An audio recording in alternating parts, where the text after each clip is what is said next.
En plein cœur des Pennes Mirabeau, le parfumeur Coragna exporte depuis 14 ans sa gamme Solinote vers les États-Unis.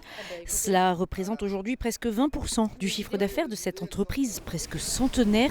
Mais pas de quoi inquiéter vraiment le PDG Laurent Cohen, qui reste positif et prêt à tout affronter. Aujourd'hui, on subit un peu les frasques de ce président américain qui annonce 20% de droits de douane, qui revient aujourd'hui à 10% en disant on verra dans 3 mois.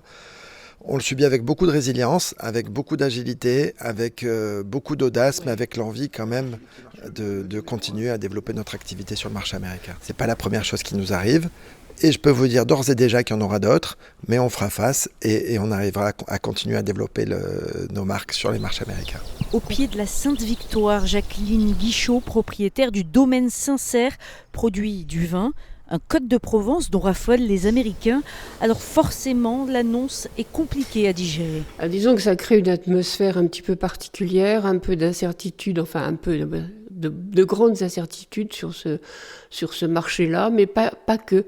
Ça agit un peu sur tout. Il y a une ambiance un peu délétère qui est assez désagréable à vivre. Mais sur le marché du vin en particulier, depuis quelque temps, c'est très tendu.